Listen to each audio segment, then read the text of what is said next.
Why was the Ethiopian Bible banned? Have you ever heard of the Ethiopian Bible? This is one of the most intriguing and mysterious books in existence. Unlike the Bible that most people are familiar with, this version has extra books that were left out in other translations. But why? What is so special about it? To understand the story, we need to talk a little about Ethiopia, an incredible country full of mysteries. Did you know that Ethiopia is the only country in Africa that has never been colonized? This means that it has never been dominated by foreign forces, as has happened to many other countries throughout history. But the surprises don't stop there. Ethiopia has a very ancient connection with the Bible, and its history goes back to one of Noah's sons, named Ham, or Ham, in some translations. This detail is not just a local tradition, even the Jews recognize this connection. Now, with that introduction, let's dive even deeper into this mystery and find out what makes the Ethiopian Bible so unique, and why it was considered so controversial that it was banned. The Ethiopian Bible and its differences. If you think that all Bibles in the world are the same, prepare to be surprised. The Ethiopian Bible is very different from the ones most people are familiar with. While the famous King James Bible has 66 books, the Ethiopian version has 88 books. That's 22 more books, full of stories, teachings, and details that don't appear in the more common versions. But what's so special about it? Well, this Bible doesn't just contain the books of the Old and New Testaments, like the others. It also has previously unpublished texts, writings that were not included in the versions most churches use today. Some of these texts are so old that they raise many questions. Why were they left out? Could they reveal something that people didn't want us to know? Another amazing thing is that the Ethiopian Bible already existed before Christianity officially arrived in the country in the 4th century. That's right. Before Christianity was recognized as a religion in Ethiopia, Ethiopians already knew and followed these sacred texts. This shows that Christianity was not something imposed by foreigners, as happened in many other places. On the contrary, it had been part of Ethiopian culture for a long time. With so many mysteries and differences, it's no wonder that the Ethiopian Bible has been considered controversial and even banned in some places. But is there an ulterior motive behind this? Let's continue exploring this mystery. Historical evidence of the Ethiopian Bible. The Ethiopian Bible is not just a mysterious book. It has deep roots in history, and there are many ancient records that prove this. Let's go back in time to understand better. Back in the 6th century, an Egyptian monk and historian named Cosmas Indicopleustes wrote that Ethiopia was already a Christian country at that time. In other words, while Christianity was still spreading throughout the world, Ethiopians had already been following this faith for a long time. This shows that Christianity in Ethiopia was not something recent or imposed by other nations. And there's more. During this period, Ethiopia was a refuge for persecuted Christians. Imagine a time when following Christianity could be very dangerous. While many Christians were hunted and killed in other parts of the world, Ethiopia became a safe haven, welcoming those who needed to flee for their lives. This reinforces how the country has always had a strong connection with this faith. Now, here's a surprising curiosity. Some Ethiopian tribes have been worshiping the Christian God for over 3,500 years. That's long before the birth of Jesus and Christianity itself as we know it. How is this possible? Many believe that this connection comes from the Queen of Sheba and King Solomon, and even the Ark of the Covenant, which, according to some legends, was taken to Ethiopia. Another little-known fact is that the Ethiopian Orthodox Church is the oldest Christian organization in the world, not the Catholic Church.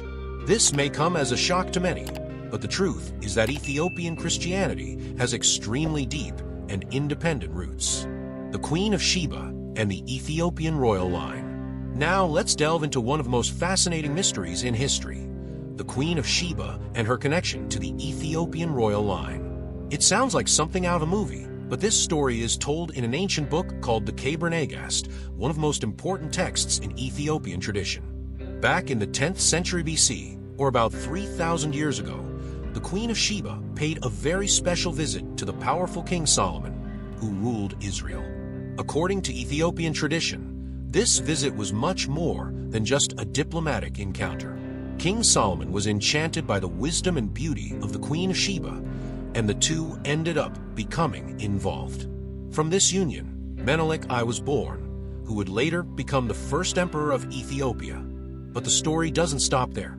It is said that when Menelik grew up, he traveled to Israel to meet his father, King Solomon. There, he received his father's blessing and, according to some versions, even took with him one of the greatest treasures in history, the Ark of the Covenant. That's right, the same ark mentioned in the Bible, which contained the tablets of the 10 Commandments given to Moses. Whether this story is real or not, no one can say for sure, but there is one thing that cannot be ignored.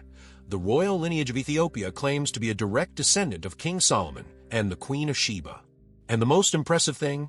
This reign lasted until 1974, when the last emperor of Ethiopia, Haile Selassie, was deposed.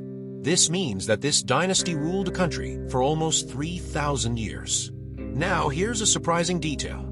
Genetic studies conducted in 2012 suggest that there are traces of interbreeding between Ethiopians, Egyptians, Israelites, and Syrians from around 3,000 years ago.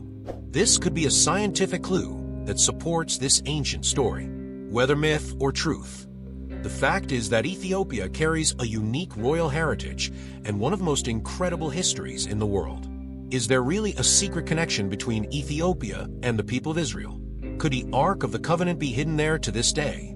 These are mysteries that continue to fascinate historians and researchers around the world. The rejection of the Ethiopian Bible, the forgotten book. Imagine discovering a super old book full of stories and teachings that were left out of the Bible that most people know. Sounds like a hidden secret, doesn't it? Well, that's exactly what happens with the Ethiopian Bible.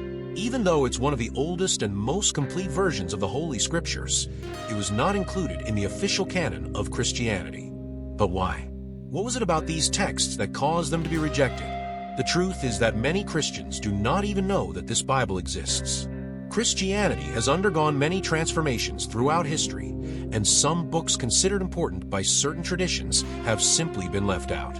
In the case of the Ethiopian Bible, it continues to be used in the Ethiopian Orthodox Church, but in many other parts of the world, it has been ignored or even discredited. This raises many intriguing questions.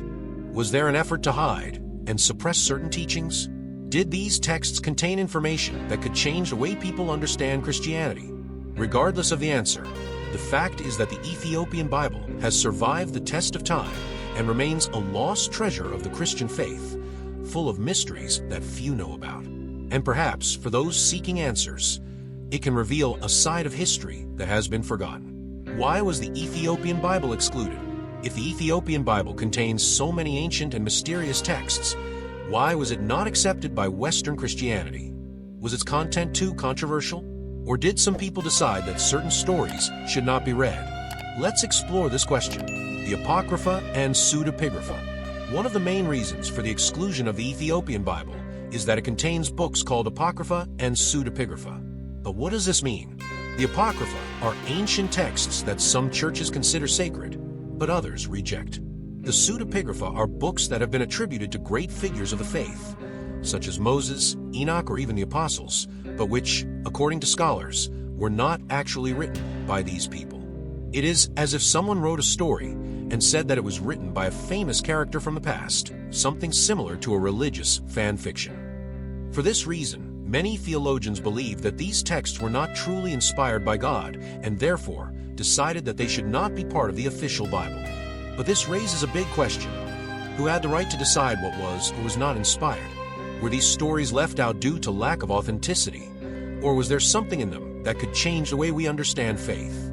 In any case, the fact is that the Ethiopian Bible preserved texts that the rest of Christianity ended up rejecting, and to this day it remains a fascinating mystery. After all, what else can we discover in these forgotten books? The two versions of the Ethiopian Bible, one more mystery. Now, if you think the Ethiopian Bible was already complicated enough, here is another curious detail. It has two different versions. That's right. There is not just one set of books considered sacred, but two distinct canons.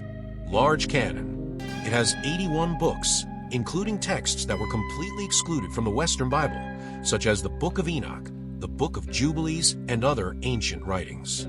Restricted canon. It has 72 books and was officially defined by Emperor Haile Selassie, who ruled Ethiopia in the 20th century. But why is this important? Because the existence of two different versions may have been another reason why the Ethiopian Bible was not accepted in Western Christianity. After all, which one was the true one? This created a problem for the churches that wanted a fixed and unquestionable canon, without variations or doubts. Doctrinal and political differences. Who controls history? Another big reason for the rejection of the Ethiopian Bible has to do with politics and religious control. Have you ever noticed how the version of the Bible that we know today reflects European Christianity? This happened because the religious leaders of the Roman Empire wanted to ensure that the sacred texts followed a single line of thought. At the time, there were many different interpretations of Christianity, and some groups had beliefs that did not please the powerful. In order to maintain control over the faith and avoid confusion, many books that did not fit into this narrative were rejected, destroyed, or simply hidden. A striking example of this was the discovery of the Dead Sea Scrolls in the 1940s. These ancient scrolls revealed that there were parts of the Bible that had been suppressed throughout history. In other words, there was indeed a selection of what should and should not be included, and the Ethiopian Bible contains some of these forgotten texts that could change the way we understand the Christian faith. So the question remains, was the exclusion of the Ethiopian Bible simply due to theological differences?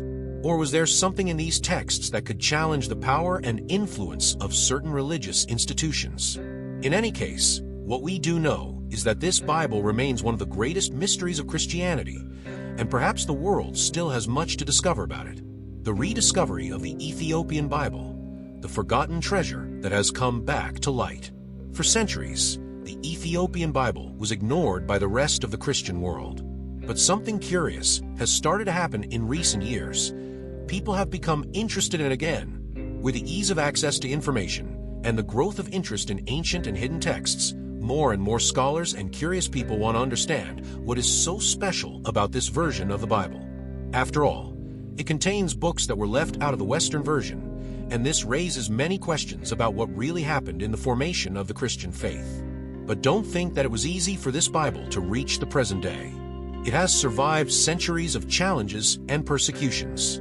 Imagine a book so important that they have tried to erase it from history several times. The Ethiopian Bible has withstood Muslim invasions, which destroyed many churches and ancient manuscripts.